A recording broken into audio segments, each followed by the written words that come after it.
அனைவருக்கும் வணக்கம் மக்களே. இந்த ஒரு வீடியோவில் நம்ம எதை பற்றி பார்க்க போகிறோம் அப்படின்னா, எல்லாருமே ஃபோட்டோலே தம்ப்நெயிலே டைட்டில்லே பார்த்துருப்பீங்க மக்களே. ஆமாங்க, இந்த 2025 டு 26ஆம் ஆண்டிற்கான நிறைய ஸ்கீம் அப்டேட் வந்து தமிழ்நாடு அரசு வந்து வெளியிட்டுட்டே வராங்க. அதன் வரிசையில் இன்னைக்கு ஒரு முக்கியமான ஸ்கீம் அப்டேட் கொடுத்துருக்குறாங்க. எல்லாருமே எதிர்பார்த்து கொண்டிருந்த ஒரு மக்களுக்காக ஒரு மகிழ்ச்சிகரமான ஸ்கீம் அப்டேட் தாங்க அப்படின்னு கூட சொல்லலாம். ஏன்னா எல்லாருமே எதிர்பார்த்தது இந்த நகை கடன்களுக்காக தள்ளுபடி கிடைக்குமா, ஸோ அது வந்து பார்த்தீங்கன்னாக்கா எப்போ கிடைக்கும் அப்படின்னு சொல்லிட்டு எல்லாருமே மக்கள் மத்தியில் வந்து ஒரு எதிர்பார்ப்பாகவே இருந்தது. ஸோ அதற்கு இப்போ வந்து ஒரு முக்கியமான தகவல் கொடுத்துருக்குறாங்க. என்னன்னா 5 சவரனுக்குள்ள இருக்கக்கூடிய நகை கடன்கள் முழுமையாக தள்ளுபடி செய்யப்படும். 40 கிராமுக்குள்ள இருக்கக்கூடிய அனைத்து நகைகளும் தள்ளுபடி செய்யப்படும் அப்படின்னு சொல்லியிருக்கிறாங்க. சரிங்களா? அதே போலதான் இந்த நகை கடன்கள் தள்ளுபடி பெறுவதற்கு தகுதியுள்ள நபர்கள் யார் யாரு, அதற்கான காரணமும் விளக்கமும் கொடுத்துருக்குறாங்க. அதே போல யார் யார் தகுதி இல்லாதவங்க அதற்கான காரணமும் விளக்கத்தையும் சொல்லியிருக்கிறாங்க. சரிங்களா? ஸோ இதை பற்றின ஒரு முழு வீடியோவாக தான் இது இருக்க போகுதுங்க. சரிங்களா? ஸோ இது எல்லாமே நம்ம தொடர்ந்து பார்க்கறதுக்கு முன்னாடி நமது கவர்மெண்ட் ஜாப் டெய்லி அப்டேட் சேனலுக்கு இப்போதான் நீங்கள் ஃபர்ஸ்ட் டைமாக முதல் முறையாக நமது சேனலை பார்க்குறீங்க, நமது வீடியோவை பார்க்குறீங்க அப்படின்னா மறக்காமல் சப்ஸ்கிரைப் பண்ணிவிட்டு பக்கத்தில் இருக்கிற பெல் பட்டனை கிளிக் பண்ணி ஆளுன்ற ஆப்ஷனில் போட்டு வச்சுக்கோங்க. அப்போதான் நம்ம போடக்கூடிய அரசு துறையிலேருந்து வரக்கூடிய எல்லா விதமான கவர்மெண்ட்டோட ஜாப்ஸாக இருக்கட்டும், அப்டேட்ஸாக இருக்கட்டும், நோட்டிஃபிகேஷனாக இருக்கட்டும், எதுவாக இருந்தாலும் சரி நீங்கள் உடனுக்குடனே நமது சேனலில் ஈஸியாகவே துல்லியமாகவே தெரிஞ்சுக்க முடியும். சரிங்களா? ஸோ அது மட்டும் இல்லாமல் உங்களுடைய ஃப்ரெண்ட்ஸ், ரிலேட்டிவ்ஸ், கான்டாக்டில் இருக்கக்கூடியவங்க எல்லாருக்கூடையும் ஷேர் பண்ணிங்கன்னா ரொம்ப ரொம்ப பயனுள்ளதாக இருக்குங்க. ஏன்னா இந்த மாதிரி முக்கியமான வீடியோஸ் அப்டேட் கவர்மெண்ட் ஸ்கீம்லாம் ரெகுலராக நம்ம சேனலில் அப்டேட் ஆகிட்டு இருக்கு. முடிஞ்ச அளவுக்கு எல்லாருமே ஷேர் பண்ணுங்க. சரிங்களா? சரி, ஓகே, வாங்க வீடியோக்குள்ளே போகலாம். ஃபர்ஸ்ட் நம்ம பார்க்க போகிறது என்னன்னா, இந்த நகை கடன் தள்ளுபடி பெறுவதற்கு தகுதியான நபர்கள் யார் யார் அப்படின்றத பற்றின அப்டேட் தாங்க. சரிங்களா?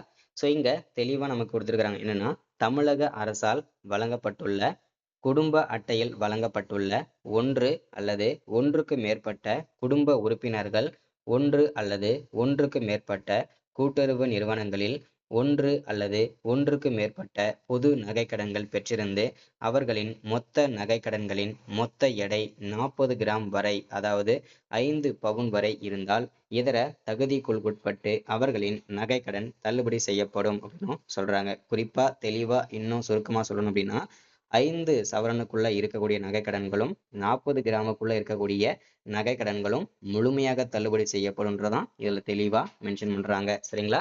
ஸோ அதற்கான காரணமும் விளக்கமும் இங்க கொடுத்துருக்குறாங்க. ஸோ அதை இனிமே தெளிவா இன்னமும் சொல்றேன். தமிழக அரசால் வழங்கப்பட்ட குடும்ப அட்டை ஆதார் எண் விவரங்களை சரியாக அளித்தவர்களுக்கு மட்டுமே நகைக்கடன் தள்ளுபடி வழங்கப்படும் அப்படின்னு சொல்றாங்க. அதாவது உங்களுடைய ரேஷன் கார்டு நம்பரும் ஆதார் நம்பர்லாம் கரெக்டாக கொடுத்துருந்தீங்கன்னா உங்களுக்கு தள்ளுபடி வாங்குறதுக்கு நீங்க தகுதியானவங்க அப்படின்னு சொல்லியிருக்கிறாங்க. அதே மாதிரி மறுவாழ்வு முகாம்களில் வசிக்கக்கூடிய இலங்கை தமிழர்களுக்கும் நகைக்கடன் தள்ளுபடி கிடைக்கும் அப்படின்னு சொல்றாங்க. அடுத்ததா தமிழக அரசின் குடும்ப ஓய்வூதியதாரர்கள், அதாவது பார்த்தீங்கன்னா பென்ஷன் பணம் வாங்கிட்டு இருப்பாங்க இல்லையா, அவங்களுக்கும் வந்து இந்த நகைக்கடன் பெற தகுதியானவர்கள் தான் அப்படின்றதையும் சொல்லியிருக்கிறாங்க. அடுத்ததா தற்போது வரை செல்லுபடியாகக்கூடிய குடும்ப அட்டை வைத்துள்ள நகை கடன்தாரர்கள் தள்ளுபடி பெற தகுதியானவர்கள் அப்படின்னு சொல்றாங்க. சரிங்களா? அடுத்ததா நகைக்கடன் பெற தகுதியில்லாத நபர்கள் யார் யாரு அப்படின்னு பார்த்தீங்கன்னா, ஸோ தமிழக அரசால் வழங்கப்பட்டுள்ள குடும்ப அட்டையில் வழங்கப்பட்டுள்ள ஒன்று அல்லது ஒன்றுக்கு மேற்பட்ட குடும்ப உறுப்பினர்கள் ஒன்று அல்லது ஒன்றுக்கு மேற்பட்ட கூட்டுறவு நிறுவனங்களில் ஒன்று அல்லது ஒன்றுக்கு மேற்பட்ட பொது நகைக்கடன்கள் பெற்றிருந்து அவர்களின் மொத்த நகைக்கடன்களின் மொத்த எடை 40 கிராமுக்கு மேல், அதாவது 5 பவுனுக்கு மேல் இருந்தால் அவர்களின் நகைக்கடன் தள்ளுபடி செய்யப்பட மாட்டாது இன்னும் தெளிவா நமக்கு மென்ஷன் பண்றாங்க. சரிங்களா? ஸோ அடுத்ததா அதற்கான காரணம் என்னன்றதையும் சொல்றாங்க.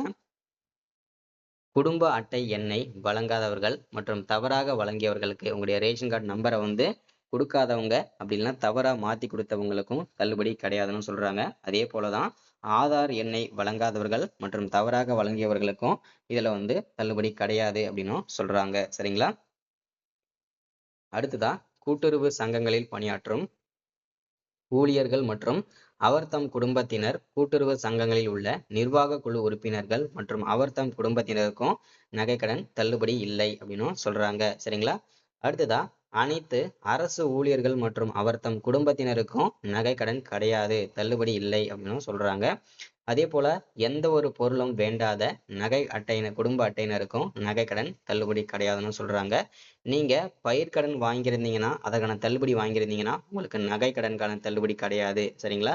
பயிர்க்கடன் தள்ளுபடி வாங்கிட்டீங்கன்னா நகைக்கடன் தள்ளுபடி கிடையாது. நகைக்கடன் தள்ளுபடி வாங்கிட்டீங்கன்னா பயிர்க்கடன் தள்ளுபடி கிடையாது. சரிங்களா? அதை நீங்க தெளிவா பார்த்துக்கோங்க. அடுத்ததா நகைக்கடனை வந்து முழுமையா செலுத்திட்டு இன்னும் கொஞ்சம் நஞ்சம் இருக்கும் இல்லையா, அந்த நகைக்கடன்களுக்கும் தள்ளுபடி கிடையாதுன்னு சொல்றாங்க. அதே போல வந்து 40 கிராமுக்கு கூடுதலாக இருக்கக்கூடிய நகைக்கடன்களுக்கு தள்ளுபடி கிடையாதுன்னு சொல்றாங்க. ஸோ இதுதான் ஓகேங்களா. அடுத்ததா நகைகளே இல்லாம ஏட்டளவில் ஓகேங்களா நகைக்கடன் சொல்லி பேர் வாங்கி அதுல வந்து நகைக்கடன் வாங்கியிருக்கவங்களுக்கும் தள்ளுபடி கிடையாது. போலியா நகை வச்சிருந்தீங்கன்னா அதை வச்சு நகைக்கடன்களும் தள்ளுபடி கிடையாதுன்னு சொல்றாங்க. அதே போல தமிழக அரசால் வழங்கப்பட்ட குடும்ப அட்டை இல்லாம ஆந்திரா, கேரளா, தெலுங்கானா, புதுச்சேரி இந்த மாநிலங்களோட ரேஷன் அட்டை இருந்தாலும் உங்களுக்கு நகைக்கடன் தள்ளுபடி கிடையாது அப்படின்னு சொல்றாங்க. அதே போல ஆதார் அட்டையில வந்து தமிழகத்தோட முகவரி இல்லாம தமிழ்நாடோட அட்ரஸ் இல்லாம ஆந்திரா, கேரளா, தெலுங்கானா, புதுச்சேரி இந்த மாநிலங்களோட அட்ரஸ் இருந்ததுனாலும் உங்களுக்கு தள்ளுபடி கிடையாதுன்றதையும் தெளிவா மென்ஷன் பண்றாங்க. சரிங்களா? ஸோ இதற்கான தள்ளுபடி தொகை எல்லாருமே நம்ம பார்த்தாச்சு, என்னென்ன காரணன்றதையும் பார்த்தாச்சு. ஸோ இன்னும் விரைவில் இது வந்து எதற்காக தள்ளுபடி அறிவிச்சிருவாங்க.